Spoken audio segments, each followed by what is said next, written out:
Puedes abrir tu Biblia en Daniel capítulo 3. Ahí vamos a estar platicando un poco sobre Daniel. Vimos a Esdras y Nehemías en capítulos o en predicaciones anteriores con el pastor Talí. Terminamos apenas uno de estos libros y vimos durante este tiempo el regreso o la deportación de muchos de los cautivos que estuvieron en Babilonia. Muchos de estos habían sido llevados como a raíz de sus malas decisiones, pero principalmente por haber dejado a Dios o haber hecho a un lado a Dios de sus vidas. Y Daniel es uno de los hombres que vivieron durante este tiempo de la deportación. Él estaba aquí junto con sus amigos más cercanos y junto con muchos judíos. Llegaron a vivir a esta ciudad, a Babilonia, una ciudad completamente extraña y completamente fuera del lugar de lo que ellos habían crecido. Ellos no pertenecían ahí, estaban por circunstancias que, como te decía, fueron llevados cautivos. Y más sin embargo, encontramos que también durante ese tiempo, no solo Daniel, sino también muchos de los profetas que habla el Antiguo Testamento, se encontraron en ese tiempo, en ese lugar. Sí, era un lugar que ellos sabían que habían llegado por algunas situaciones en su vida. Pero el libro de Daniel también nos habla no solo acerca de estas circunstancias complicadas y difíciles, pero nos habla también de un Dios soberano que conoce todos los tiempos, que conoce todas las situaciones y que tiene todo el control en sus manos. Entonces, vemos como a un hombre que pudo, en medio de un mundo extraño para su vida, saber que realmente estaba ahí solo de paso, saben que estaba ahí solamente como un extranjero, como un peregrino, como veíamos en Primera de Pedro hace unas semanas. Y el libro de Pedro nos recuerda eso precisamente también, como Daniel y sus amigos y toda la gente que estaba cautiva, estaban en un lugar que realmente no era de ellos, no era su ciudad, estaban solamente por el tiempo en que Dios hubiera establecido. Y sabes, Jesús también nos recuerda mucho esto. Jesús nos dice que vivimos en este mundo, pero no somos de este mundo. Y el libro de Daniel habla mucho cómo vivir en medio de este mundo, en un mundo complicado, un mundo difícil, y cómo, a pesar de estar ahí, cómo permanecer y cómo vivir la vida. Y si te das cuenta, es mucho como nosotros, ¿no? Estamos en un mundo que cada vez de repente se ve más complicado. Es un mundo que realmente no nos pertenece tampoco, somos igual que Daniel, somos extranjeros, somos peregrinos en este tiempo y Dios nos está también preparando y nos está hablando de cómo prepararnos, de cómo podemos vivir una vida en medio de un mundo como este. Daniel le tocó vivir varios y diferentes reyes que se presentaron, algunos menos peores que otros, pero al final de cuentas podemos ver cómo la fidelidad y la soberanía de Dios en el corazón de un hombre fue establecido y le permitió tener una vida y una condición en su corazón muy diferente al resto de la gente que vivía ahí. Y eso es lo que Dios quiere hacer también con nosotros en este tiempo. Entonces, te platico un poquito antes de Daniel capítulo 3. En Daniel capítulo 1 vemos en la vida de cómo llegó Daniel y una de las premisas principalmente de él fue no contaminarse. Y no contaminarse hablaba acerca de muchos aspectos en la vida de Daniel. Comenzó con cuestiones de comida, pero él sabía que había muchas otras cosas en las cuales el mundo en el que vivía podía envolverlo, podía amoldarlo. Y él sabía que su condición en su corazón era y tenía que ser esa, no contaminarse. Y en función de eso, él vivió así, junto con todos los demás que estaban con él, con algunos de sus amigos que propusieron eso, que lo más valioso que ellos tenían no iban a comprometerlo, lo más valioso que era su conocimiento y su relación que tenían con Dios no lo iban a comprometer. Ellos habían sido llamados inclusive con otros nombres. Desde un principio les cambian el nombre, tienen que aprender el lenguaje, tienen que aprender muchas de las costumbres de ese país. Y más sin embargo, como vemos desde el inicio que él llegó a este lugar, él propuso eso en su corazón. el capítulo 2 de Daniel, comienza ya un poco más allá la historia en la que Daniel ya tiene una relación más directa con el rey, en este caso Nabucodonosor. El rey tiene un sueño y nadie ha podido interpretarlo, y llaman a las personas que pudieran ayudarle en esto, y nadie le da la interpretación, ni siquiera le dicen qué sueño tiene. Mas sin embargo, alguien hace ver la existencia de Daniel al rey, y Daniel, en medio de su condición y de reconocer quién era Dios en su vida, le dice: mira, yo no soy la persona que es la que interpreta los sueños. Yo tengo un Dios que es el Dios de los cielos, que te puede interpretar este sueño. Y vemos cómo le muestra parte de lo que estaba sucediendo en ese tiempo en el reinado de Nabucodonosor y lo que iba a venir más adelante. Es un capítulo muy interesante, porque no solo habla de los tiempos que estaban viviendo ahí, sino tiempos futuros, e inclusive tiempos que todavía aún no se cumplen. Habla este capítulo en particular. Y así comienza el capítulo 3 en la vida de Daniel. Estamos prácticamente viendo a este rey Nabucodonosor, y comienza hablando del versículo 1, dice: el rey Nabucodonosor hizo una estatua de oro cuya altura era de 60 codos y su anchura de 6 codos. La levantó en el campo de Dura, en la provincia de Babilonia. Durante el sueño que tuvo Nabucodonosor, el sueño era soñó una estatua, una figura, una imagen donde de diferentes materiales estaba compuesta esta imagen. La cabeza de la imagen era de oro puro y representaba el reino de Nabucodonosor. El reino de Babilonia fue uno de los imperios más sobresalientes y más importantes en el mundo en la antigüedad. Fue un imperio bastante extenso. Y yo creo que en los términos de Nabucodonosor, de escuchar esta historia y esta imagen que Daniel interpreta, él tiene a su bien hacer también una estatua de oro, no solamente la cabeza, sino él decide hacer toda una estatua completa de oro. Y nos habla de que era una figura bastante imponente, 60 codos, aproximadamente eran 30 metros de altura por 3 metros de ancho.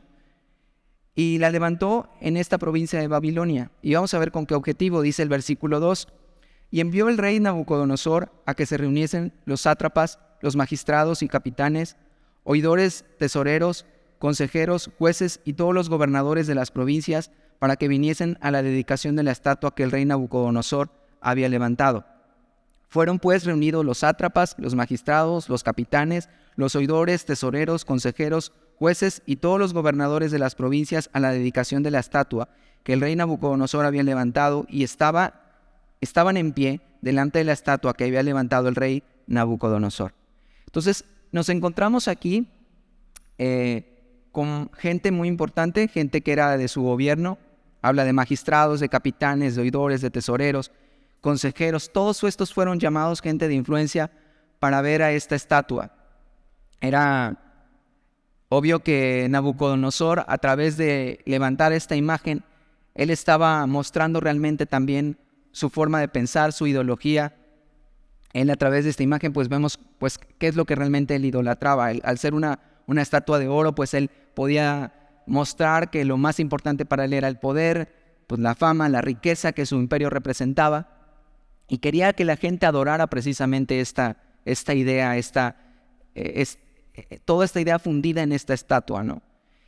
Y sabes, mientras leía esto pensaba que, como muchos sabemos, a veces el tema de los ídolos pudiera parecer que nos dirigimos principalmente hacia lo que es una imagen, pero la idolatría va mucho más allá que una imagen. La idolatría representa todo aquello que podemos poner como primer lugar en nuestra vida. Vemos a Nabucodonosor, esto era lo más importante para él, y su vida giraba alrededor de estos asuntos, a través de la riqueza de su imperio, a través del poder que él tenía. Y en ese tiempo puedes pensar que ya muchos de nosotros, que a lo mejor en algún momento yo nunca estuve en la religión tradicional, pero no significa que yo no pude haber tenido ídolos en mi vida. No tenía estatuas, no tenía imágenes, pero si idolatría significa qué es lo que ocupa el primer lugar en tu corazón, puedo entender que había y podría haber algo que quisiera ocupar ese lugar que solamente le corresponde a Dios. Entonces, el tema de la idolatría en este tiempo era algo que pues representaba muchas cosas. Pero en este tiempo, en nuestra vida también, es un tema que es interesante analizar y ver qué es lo que está ocupando el centro de nuestra vida, hacia dónde estamos dirigiendo nuestros pensamientos, qué es lo más importante para nosotros. Y mira, ahí estaban todas estas personas, toda esta gente influyente, estaban en la celebración de la dedicación de esta estatua, y pues ellos habían aprendido y se habían acostumbrado a lo que Nabucodonosor representaba para ellos.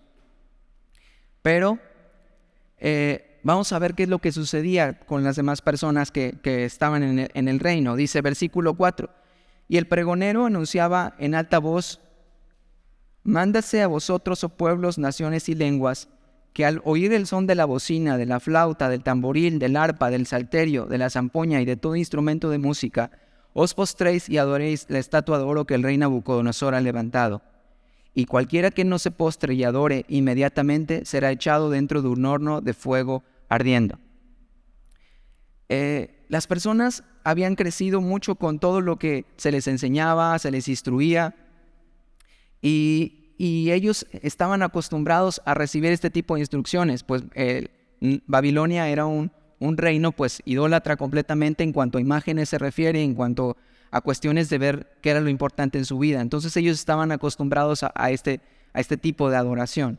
Pero recordemos que no solo estaba la gente de Babilonia, sino había gente de Israel, gente que había sido llevada y que había conocido el amor y la bondad de Dios, que conocían acerca de un solo Dios al cual adoraban.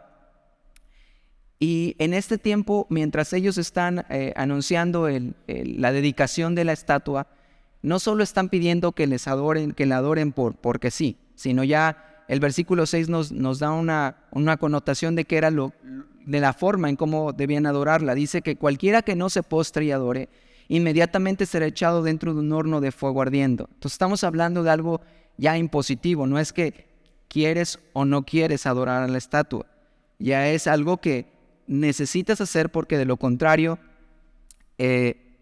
pues vas a morir. Obviamente estamos hablando de que vas a ser echado dentro de un horno de fuego.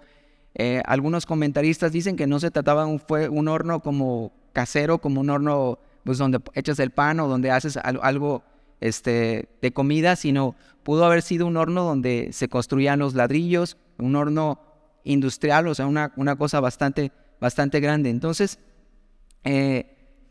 la gente de manera sutil ya había sido instruida en la ideología, en el pensamiento de la adoración a las imágenes y las estatuas.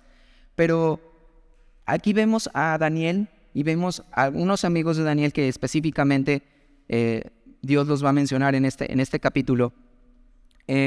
Los vemos también como también de alguna forma habían estado siendo incluidos dentro de esta ideología. Como les decía hace un momento, ellos llegaron y desde el principio fueron cambiados sus nombres. La idea de cambiar sus nombres tenía mucho que ver cómo cambiar su identidad. Ya no te llamabas igual que como una persona israelita, ahora te vas a llamar de esta manera. Les tenían que aprender obviamente el idioma que se hablaba en Babilonia, entonces su lenguaje también tenía que cambiar. Tenían que cambiar también su forma de vestir y de alimentarse. De hecho, en capítulo 1 lo primero que quieren es darles cierta porción de comida que era muy distinta. Entonces, Daniel y sus amigos específicamente que vamos a ver acá, estaban acostumbrados a ver este tipo de cosas que Babilonia enseñaba y quería hacer en sus vidas, ¿no? ¿Y qué tal hoy? Yo pensaba en esto, ¿no? Es mucho como nosotros, como les decían, quizás ya no es la cuestión de la imagen o la cuestión de una estatua en particular, pero de repente hay cosas que este mundo nos quiere imponer. Hay situaciones y ideologías que este mundo ha decidido adoptar y que estamos viviendo en un tiempo en que muchas veces ya no es como que te gusta o no te gusta, sino es que ahora ya la adoptas. Pensaba en cómo ellos tuvieron que cambiar su lenguaje y hoy escuchas mucho este tema del lenguaje ahora inclusivo, ¿no? Y tú dices, oye, pero pues yo no tengo por qué hablar así, y efectivamente no tendríamos por qué hacerlo, Pero sabes, quizás no estamos viendo el tiempo más complicado que va a pasar en este mundo, pero cada vez más y más vemos como señales y señales en cuestión de cosas impositivas que este mundo va a hacer con cada uno de nosotros. Y es por eso que este capítulo a mí en lo personal me sonaba muy interesante, porque el conocer mucho de los tiempos que estamos viviendo, el saber cómo actuamos y cómo nos desenvolvemos en una sociedad que cada vez más y más trata de influenciar nuestra manera de pensar, es muy interesante saber cómo vivir en medio de un mundo así. Versículos 6 y 7 dice: y cualquiera que no se postre y adore inmediatamente será echado dentro de un horno de fuego ardiendo.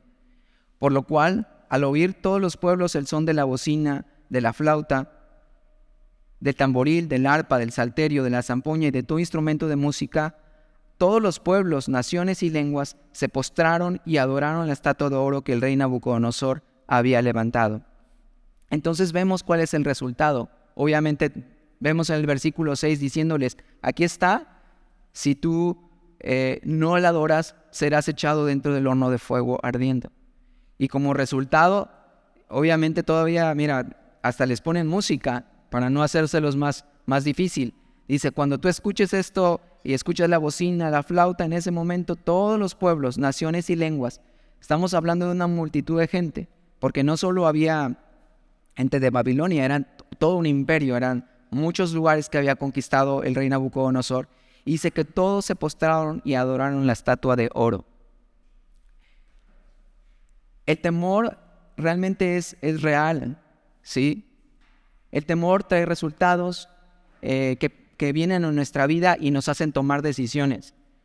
Muchas veces por aceptación, por el qué dirán, por la forma en cómo está este mundo y la manera en cómo tú y yo podemos adaptarnos a él, de repente vamos cediendo cosas y vamos haciendo cosas que pudieran comprometer nuestros principios cristianos de los que Dios nos ha mandado en su palabra. Y sabes, muchas veces vamos a tener, y el domingo Dani exponía, ¿no?, acerca de Primera de Pedro, donde nos habla acerca de ser sujetos a nuestras autoridades, pero bien decía él, ¿no?, que siempre y cuando esto no nos comprometa a obedecer la verdad de Dios antes que a nuestras autoridades. No estoy hablando de ser rebelde, vivir en un mundo en rebeldía y estar en constante desaprobación en la sociedad en la que vivimos o en el mundo en el que nos desenvolvemos. Muchos de nosotros, como en mi caso, trabajamos en una empresa y pues Dios no nos llama a vivir una vida rebelde, pero sí nos llama a vivir una vida que no comprometa nuestros principios y nuestros valores en función de lo que los demás quieren hacer con nosotros. Entonces, eso lo vamos a ir viendo más constantemente en nuestro diario vivir. Y es una razón que la puedes ver ahora en la escuela de los chicos, de los niños, de los jóvenes. Puedes ver cómo muchas cosas hoy tratan de ser impuestas, tratan de ser sutilmente que las vayan tomando nuestros hijos. Y está en nosotros el cómo, como adultos, cómo empezamos a vivir nuestra propia vida en base a esto que este mundo quiere moldear nuestra vida, porque en función a cómo nosotros respondemos a esto, vamos a poder enseñarles a las generaciones que vienen atrás de nosotros qué es lo que van a hacer y cómo van a vivir y cómo van a desenvolverse en este mundo. Con el tema del COVID, en el mundo se probaron muchas cosas. Si lo pudiste percibir, se pudieron probar muchas situaciones. En lo espiritual, pudiste ver y pudimos experimentar desde que comenzó todo este asunto muchas cosas que jamás imaginamos sucedieran.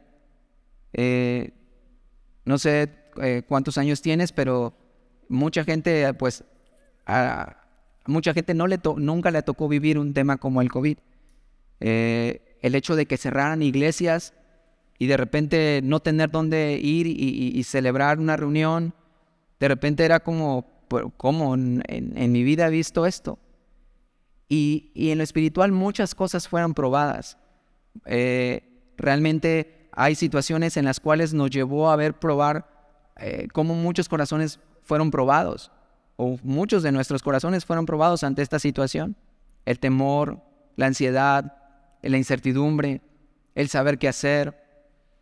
De repente ver que mucha gente aún todavía, no sé si hoy, espero que ya no, pero mucha gente no había regresado a la iglesia. Y sabes, de repente estas cosas que están sucediendo nos tiene que hacer reevaluar constantemente nuestro corazón con Dios.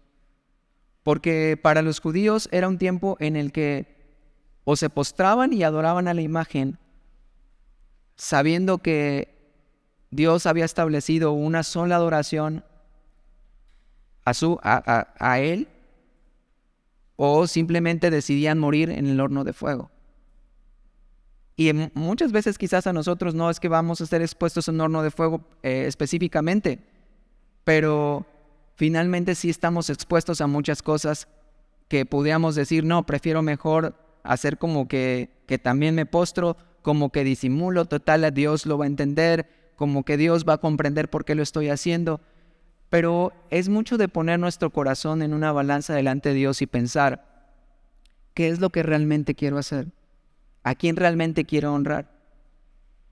¿Qué tanto estimo mi vida en relación a lo que Dios ha hecho en mí?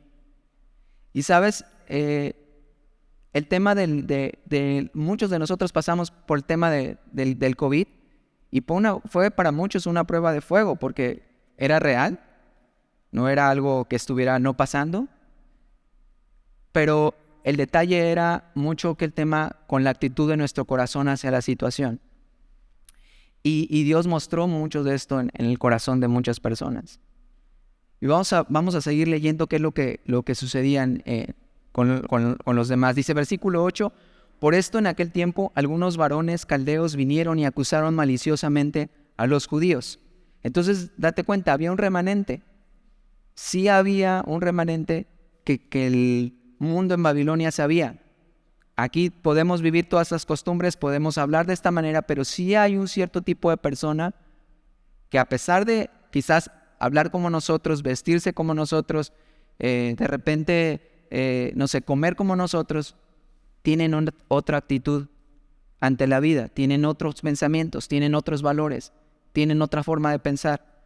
Y sabiendo que esto era verdad, dice que vinieron ante el rey y le hablaron a él. Versículo 9 dice, hablaron y dijeron al rey Nabucodonosor, rey, para siempre vive.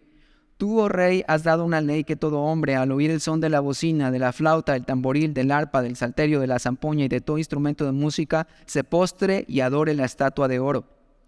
Y el que no se postre y adore sea echado dentro de un horno de fuego ardiendo. Hay unos varones judíos, los cuales pusiste sobre los negocios de la provincia de Babilonia, Sadrach, Mesac y Abednego. Estos varones, oh rey, no te han respetado, no adoran tus dioses ni adoran la estatua de oro que has levantado. Entonces vienen estos cuates a decirle, y sabiendo cómo podían manipular el ego y el orgullo de este rey, le dicen, oye, sí, tú diste una instrucción, diste una orden, y estos varones que también en ese entonces eran gente que estaba en los negocios de la provincia de Babilonia, les dice, estos tres específicamente hombres no te respetan, no adoran tus dioses, no adoran la estatua de oro que has levantado.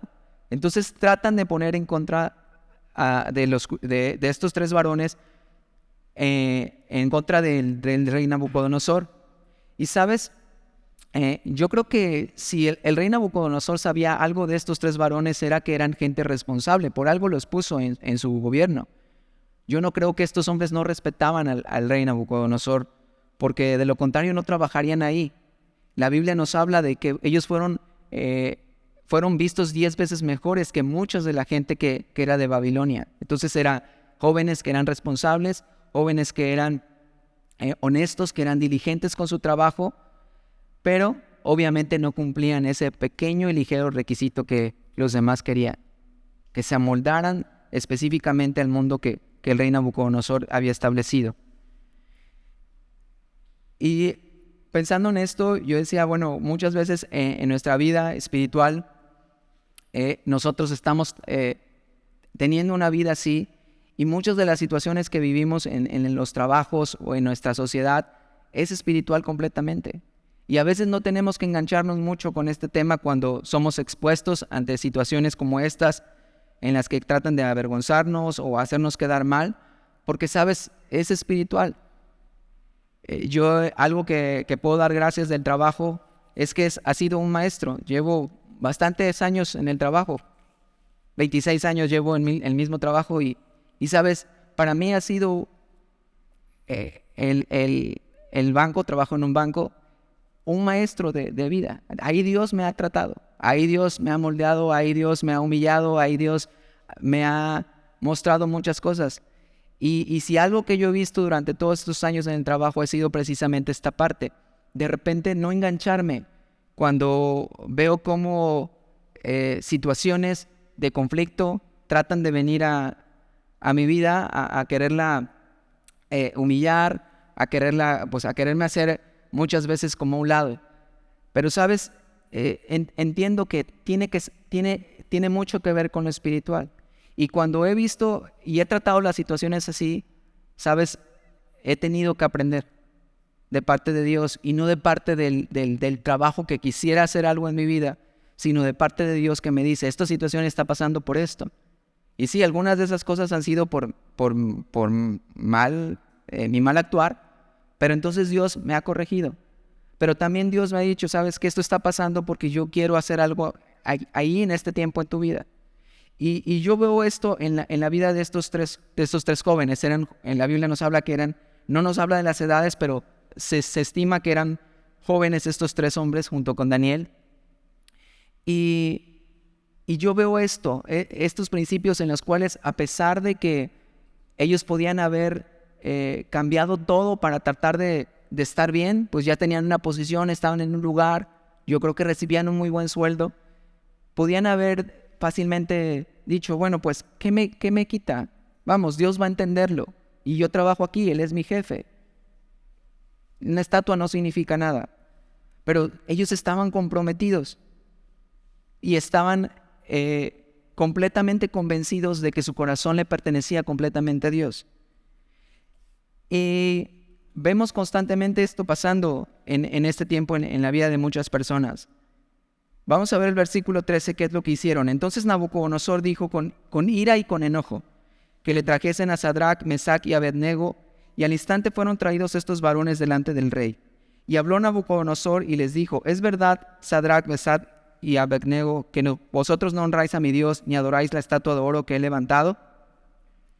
Ahora pues, ¿estás dispuestos para que al oír el son de la bocina, de la flauta, del tamboril, del arpa, del salterio, de la zampoña y de todo instrumento de música, os postréis y adoréis la estatua que he hecho? Porque si no la adorareis, en la misma hora seréis echados en medio de un horno de fuego ardiendo. ¿Y qué Dios será que os libre de mis manos?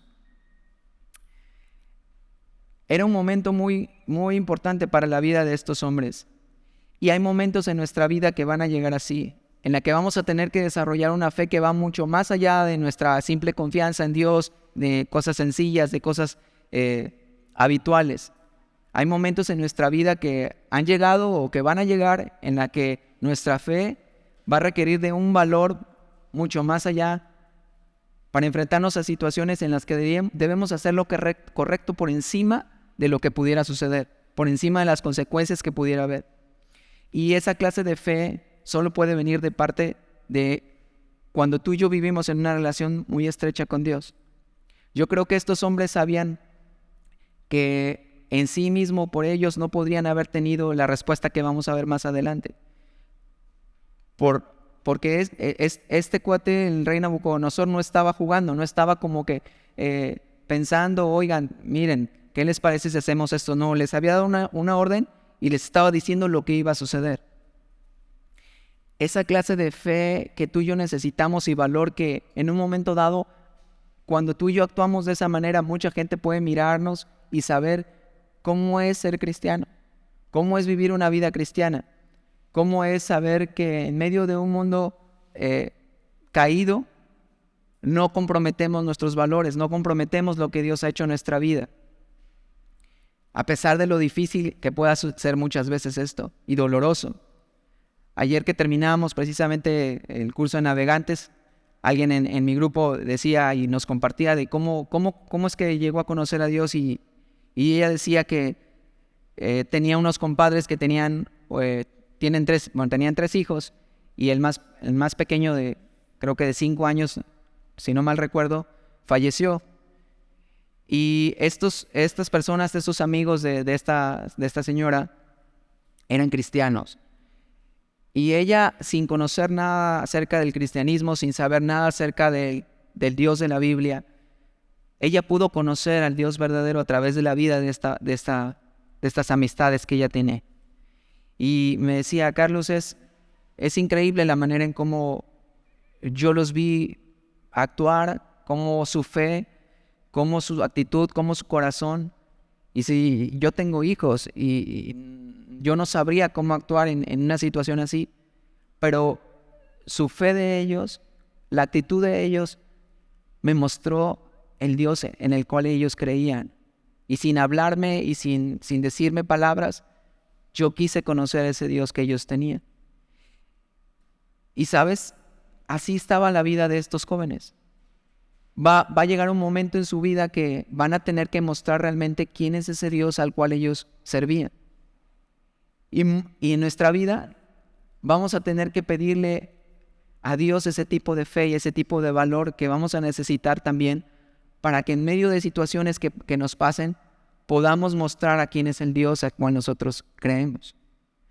Versículo 16. Sadrac, Mesac y Abednego respondieron al rey Nabucodonosor diciendo: no es necesario que te respondamos sobre este asunto. He aquí nuestro Dios, a quien servimos, puede librarnos del horno de fuego ardiendo, y de tu mano, oh rey, nos librará. Y si no, sepas, oh rey, que no servimos a tus dioses, ni tampoco adoraremos la estatua que has levantado. Y vemos la respuesta, les dice, no es necesario ni que nos preguntes qué vamos a hacer. O sea, tú has visto nuestra vida, yo creo que Nabucodonosor les conocía, sabía de Daniel y sabía de la actitud de ellos. Entonces dice, no es necesario que te respondamos. He aquí nuestro Dios a quien nosotros servimos, Él puede librarnos. Y dice, y de tu mano, rey, nos librará. Y si no, me encanta esta parte, ¿no? Le dice, y si no, o sea, Dios no está obligado a hacerlo. Dios no está obligado a librarnos de esta situación. Dios no está obligado a hacernos el milagro. Pero, y si no sucede, dice, quiero que sepas, oh rey, que no serviremos a tus dioses, ni tampoco vamos a adorar la estatua que has levantado.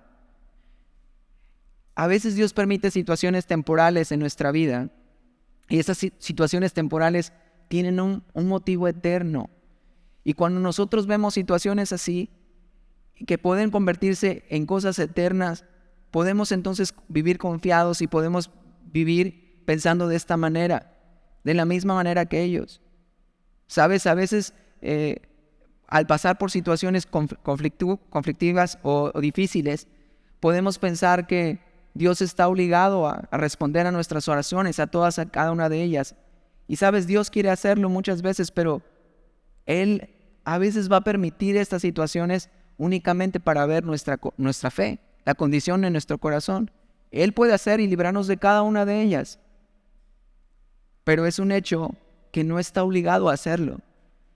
Daniel nos habla y nos muestra un Dios que es soberano y que Él tiene el control de todas las cosas, pero que en medio de este control que tiene, también nosotros podemos depositar nuestra vida bajo esta soberanía de Dios y decirle, Señor, aquí estoy. Si tú quieres resolver este asunto, si tú quieres resolver este problema, está bien, pero si no, de todas maneras yo voy a seguirte, yo voy a honrarte, yo no voy a comprometer lo que tú has puesto en mi vida y yo voy a continuar mi caminar contigo. Yo sé, a veces las situaciones son reales y duelen mucho, pero nuestra fe que Dios quiere, que Dios ha depositado en nosotros y que Dios quiere hacer crecer, va a hablar mucho sobre los resultados que podamos ver después de estas pruebas.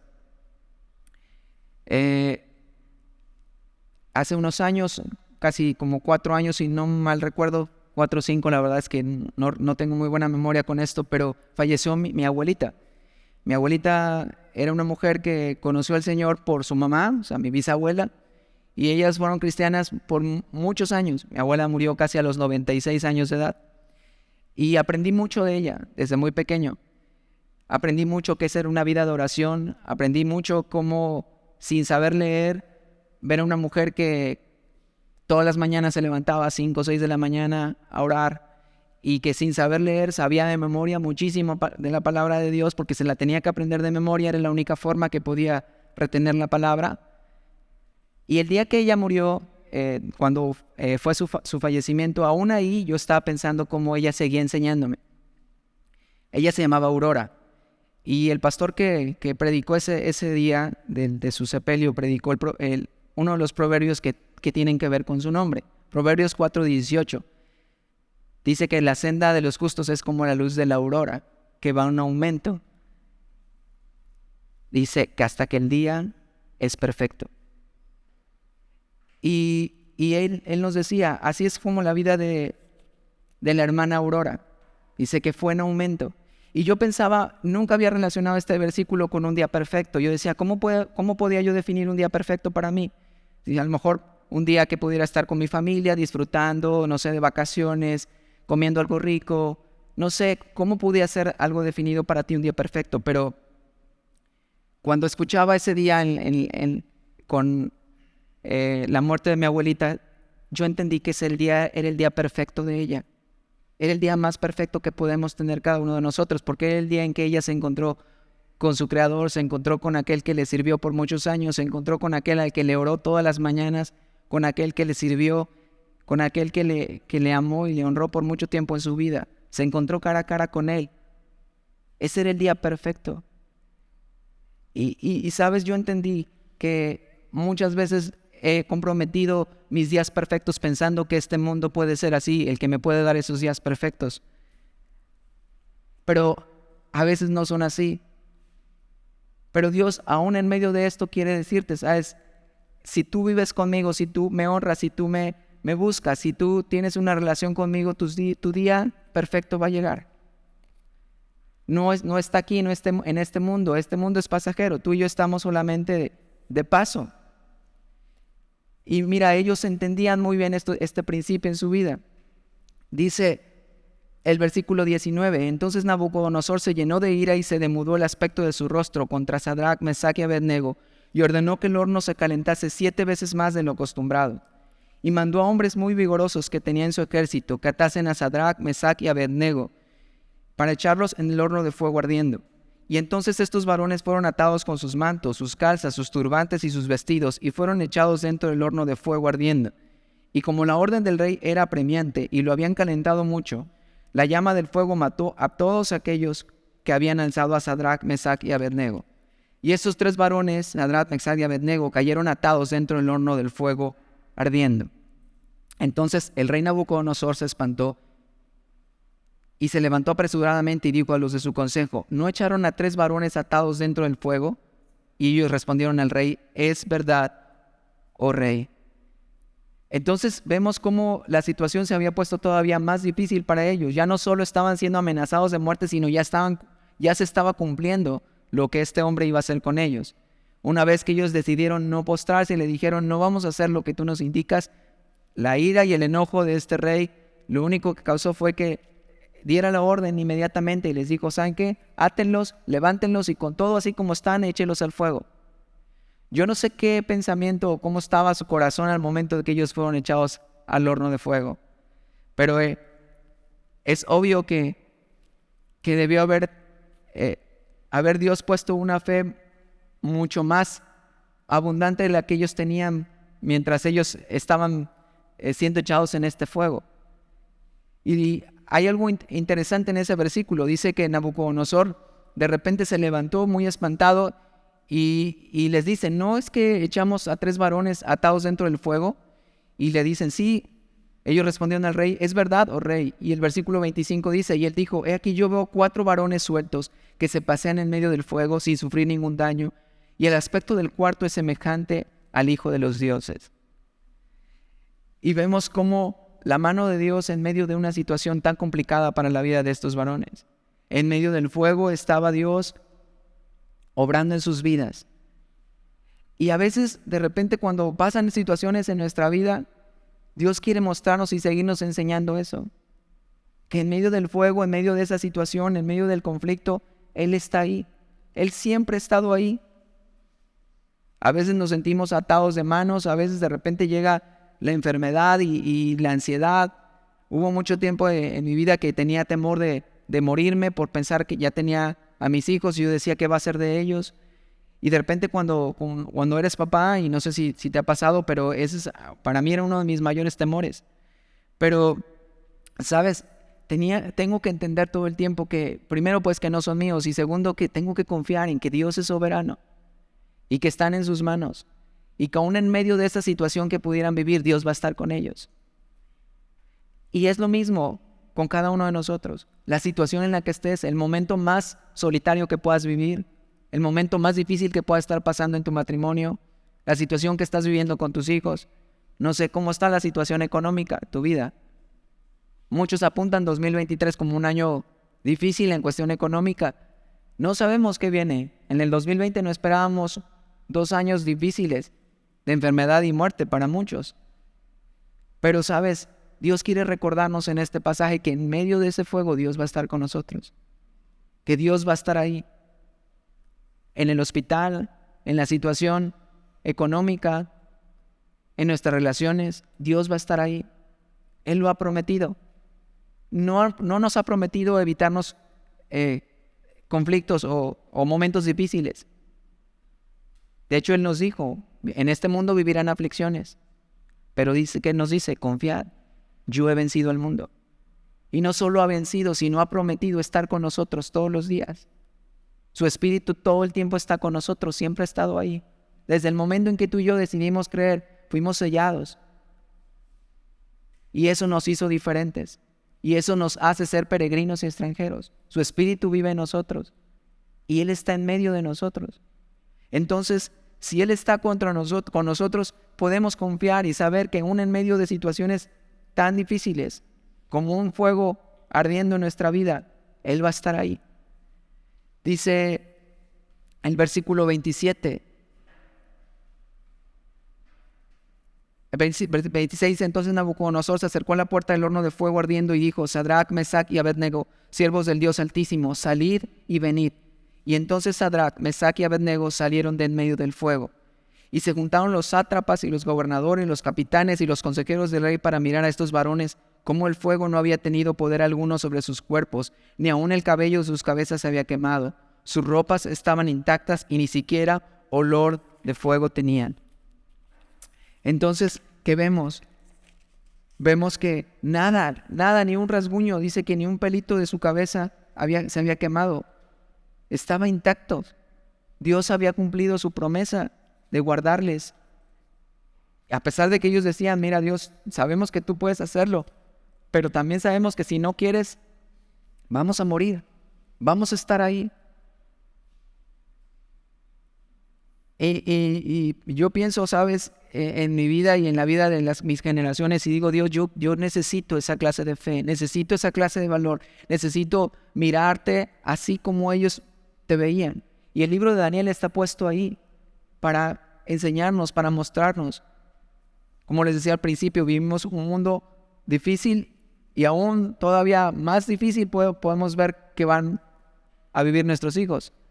Pero entonces podemos ver esta realidad del Dios Todopoderoso, del Dios que es capaz de librarnos y de rescatarnos de cualquier cosa por más complicada que se vea. Dice el versículo 28, entonces Nabucodonosor dijo, bendito sea el Dios de ellos, de Sadrach, Mesach y Abednego, que envió a su ángel y libró a sus siervos que confiaran en él, y que no cumplieron el edicto del rey, y entregaron sus cuerpos antes que servir y adorar a otro Dios que su Dios. Entonces, este hombre tuvo que reconocer que la actitud, el corazón, la fe, la valentía de estos hombres fueron lo que vinieron y trajeron la respuesta de parte de Dios. Pudo reconocer que el Dios a quien ellos servían era un Dios que podía librarles de cualquier situación que estuvieran pasando. Y versículo 29 dice, por tanto decreto que todo pueblo, nación o lengua que diere blasfemia contra el Dios de Sadrach, Mesach y Abednego sea descuartizado y su casa convertida en muladar, por cuanto no hay Dios que pueda librar como este. Entonces el rey engrandeció a Sadrach, Mesach y Abednego en la provincia de Babilonia. No habían tenido ninguna situación, nada les había afectado, pero sobre todo su corazón estaba intacto. Su corazón seguía confiado. Sabían que podían depender de Dios en medio de todas las situaciones. Ellos fueron testigos de un Dios todopoderoso que los libró no solo del fuego temporal, sino del fuego eterno. Ese fuego en el que ellos iban a entrar, ellos sabían, si vamos a ser quemados va a ser temporal, va a ser algo que nos tocó vivir y que quizás muchas personas van a poder creer. Yo pienso que muchos de los judíos que quizás estaban flaqueando, dudando, teniendo temor de si adoro la estatua, de que si sigo el mundo, lo que me está imponiendo Nabucodonosor, yo creo que al ver la actitud y la fe de estos hombres, muchos de estos que estaban flaqueando o estaban dudando, creyeron, se levantaron, afirmaron su fe. Y Dios quiere usarnos, iglesia, para muchas de estas generaciones. Este mundo necesita que muchos de nosotros podamos mirar así las circunstancias y las situaciones y podamos decir, ¿sabes qué? Pues sí estoy viviendo esto, pero tengo un Dios que puede librarme. Y aun cuando no lo hiciera, yo lo voy a servir. Porque entonces yo puedo entender que Él tiene una razón, Él tiene un motivo, esto es temporal. Y prefiero escapar del fuego temporal. Más bien, prefiero ser quemado del fuego temporal que vivir un fuego eterno. Y cuando puedan mirar los demás, quizás mucha fe, la fe de muchos, puedan voltear nuevamente al corazón de Dios y saber, yo quiero servirle también, yo quiero adorar a tu Dios, yo quiero conocerle. Y esto es lo que muchas veces Dios, en medio de esto, de las pruebas, de las situaciones, Él va a provocar en nosotros. ¿Por qué no oramos esta noche y le pedimos esta fe y valor de estos hombres? Señor, te damos gracias esta noche y te pedimos, Padre, que tú sigas, Señor Dios, trabajando con nosotros, que en medio de las cosas, Dios, que pudiéramos estar pasando, Dios, o que puedan venir, Dios, en nuestra vida, Señor, podamos levantar nuestra mirada a los cielos, Señor, y saber que en ti, Señor, está nuestra esperanza, que en ti está puesta, Señor Dios, nuestra fe y nuestra confianza, Dios. Señor, danos esa fe, Dios, Señor, que necesitamos en momentos críticos de nuestra vida, para pararnos con valor, Señor, para poder mirarte y decirte, Señor, aquí estoy, esta situación no se arregla, esta situación se ve muy complicada, pero Señor, no permitas que comprometa mi corazón, no permitas que mi fe decaiga, no permitas que yo pueda ser debilitado y tomar otros caminos, Dios, Señor, que no te honren, que Señor Dios, traigan vergüenza a mi vida. Señor Padre, te pido que tú nos des esa clase de fe, esa clase de valor, Dios, Señor, que nos hace mirarte a ti, sabiendo que tú estás ahí en medio de eso, Señor. Que tú vives en nosotros, Señor. Que tú no nos dejas solos, Padre. Que vamos contigo. Que tu Espíritu Santo, Señor, nos levanta, nos sostiene. Desde que abrimos nuestros ojos hasta que dormimos, Señor, todo el tiempo está con nosotros, Padre. Entonces te pedimos, Padre, que tú nos enseñes y nos ayudes, Señor. En el nombre de tu Hijo Jesús. Amén.